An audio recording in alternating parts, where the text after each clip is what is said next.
Hello fellas. Welcome back to Top 5 Choices. This is Haley from Top 5 Choices, and I hope you all are doing good. In today's video, I'm gonna do a detailed review and pick the top 5 best college laptop under $2,000, 2022. After doing proper researches, we came to the conclusion that meets the best in terms of overall. Kindly leave a like if you find this helpful, and I'd appreciate if you subscribe to my channel and turn on post notifications if you haven't. We will be also providing affiliates link to purchase from Amazon. Kindly use it for best offers and purchase from anywhere in the world. We'll be back with more videos. Acer continued its minimalist design aesthetic with this year's Acer Swift 3.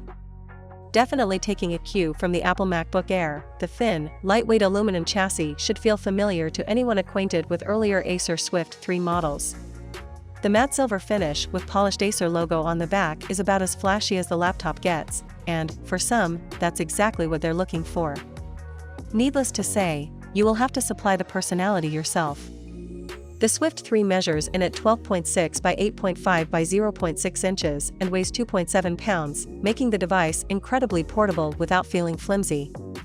In fact, once our cat got bored with the box and decided to investigate the power cable, she brought the open, running laptop down off a 3.5-foot tall desk onto a hardwood floor and bolted, leaving no visible or noticeable damage to the exterior or the internals of the laptop. While not in any way recommended as a test to run on your own machine, it's good to know that there's a chance that the Acer Swift 3 will survive in the real world. Speaking of opening it up, the Island-style keyboard features responsive, chiclet keys and a Windows Hello-enabled fingerprint scanner. While some might find the keyboard to be a bit cramped, the keys are spaced well for a laptop of its size, and the black keys are backlit with soft white LEDs for better visibility. The trackpad is a good size and responds well during everyday, general use. It also handled itself pretty well in a few PC gaming sessions of Stellaris and Civilization 6, but anything more than that will need a separate mouse or gamepad. As for ports, Acer loaded up 2020 Swift 3 with a USB 2.0, a USB 3.0, and a USB-C Thunderbolt 3 port to go along with an HDMI port and headphone/mic jack. There's no SD card reader or optical drive, but that's pretty typical of an Ultrabook nowadays. The Surface Pro 8, luckily, brings some much-needed design improvements to the table. The easiest one to notice is the new graphite color, which simply looks incredible. While it seems like Microsoft has been focusing on lighter shades for its devices in recent years, the darker colors with this year's lineup look incredible. The chassis is also refined, with more rounded edges that seem much more comfortable to hold for long periods of time, rather than the flat sides with sharper corners. Bezels are also smaller than ever, and this is that final thing that makes the Surface Pro 8 look like an all-new device, rather than a relic from the early 2010s. It makes the screen look so much bigger, and makes the device look more premium than ever, which is good, because it's also more expensive than ever. The smaller bezels do more than just look good, though. They allow for an 11% larger display. The Surface Pro 8 now has a 13-inch PixelSense display with a resolution of 2880 by 1920. That's right in the middle of 1440p and 4K, but for a 13-inch display, it's absolutely gorgeous. What makes this display even better is that along with the bigger size, it also has a 120Hz refresh rate. This is definitely not a gaming device, but take it from us, once you use a high refresh display, even for everyday computing, you're not going to want to go back. The display is configured to 60Hz out of the box, mainly in the interest of boosting battery life, but you can enable it at any time by going into your display settings. With a device that's meant to be as portable as the Surface Pro 8, performance is always a difficult balance to strike. You want it to be fast, but you don't want to push it so hard that battery life goes down the toilet and it becomes too hot to handle. The Dell XPS 13 looks sleek and modern, but there are some polarizing aspects to the design. On the plus side, the XPS 13 is quite attractive with its CNC machined aluminum and glass body, and it weighs only 2.7 pounds with a svelte footprint of 11.6 by 7.8 by 0.6 inches. You can take your pick from two finishes, kind of like two flavors of the Star Wars Force. There's light, platinum, and dark, graphite, and both versions use a clean tone-on-tone design to minimize distractions. The touchpad is so seamless, though, that you can't see where it starts and ends. It's integrated into the palm rest and provides haptic responses to touch.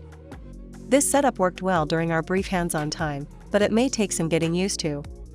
The bigger adjustment for most will likely be the new capacitive touch function row, which lets you toggle between function and media keys. Given that Apple ditched the touch bar for its MacBook Pro, it's a bit of a surprise to see another laptop maker embrace something similar.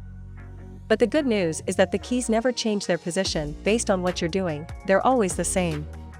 Touch typists should enjoy using the Dell XPS 13 Plus. It features a Zero Lotus keyboard with larger keycaps, and Dell says there's a deeper dish, 0.3mm, supporting the layout. During my hands-on time, I didn't mind the lack of space between the keys, and typing was fairly comfortable overall with a good amount of travel.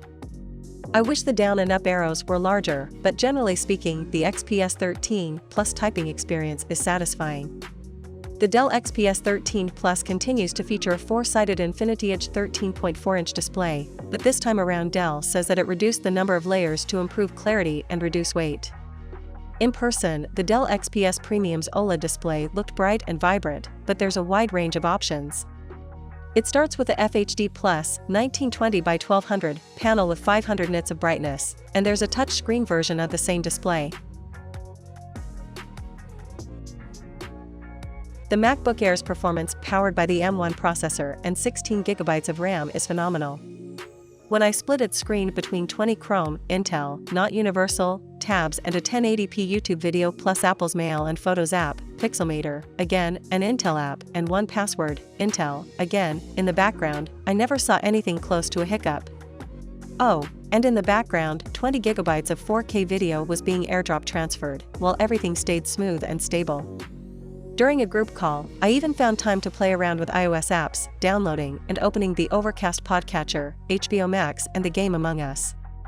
All while a 4K YouTube video of a chef cooking played on my laptop monitor. I played around in each of those apps so I could start an Adventure Time episode, download a podcast and drag my Lil Among Us guy around on screen. Yes, I'm very good at multitasking. Most of the time, the MacBook Air with M1 felt performance-wise like it was identical, if not faster, than the 2020 Core i5 MacBook Pro I've used to test Big Sur, or the 2017 Core i7 MacBook Pro work computer I relied upon. This includes when I connected an external monitor. Before this, I was a bit skeptical, even with Apple's boasts of 3.5x improved performance versus the Intel MacBook Air released earlier this year, because I've always pushed my MacBooks to the limit and needed a MacBook Pro, and not an Air, to do my work. This MacBook Air, it feels like a Pro. And let's see how that shakes out in benchmarks, and I'll note that not all of our tests were done with universal versions of apps, and Intel versions aren't optimized for the M1. The Air scored 5,962 on the Geekbench 5.1 Intel multi-core test, which was practically in a dead heat with the 5,925 from the M1 MacBook Pro. The Air soundly beat the 5,084 from the ZenBook 13 and the 5,319 from the XPS 13, both tested with the Intel Core i7-1165G7 CPU and 16GB of RAM on the comparable Geekbench 5.2 test. The old Intel MacBook Air Y Series Intel CPU mustered only 2,738.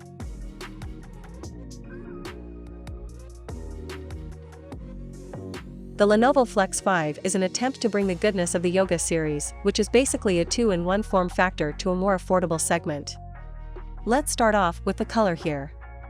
The Lenovo IdeaPad Flex 5 comes in the Sol Graphite gray color option. This color looks classy and looks premium in the first look itself. It has a soft touch finish with metallic coating on the front with small metal Lenovo branding placed towards the right, while the rest of the area remains plain.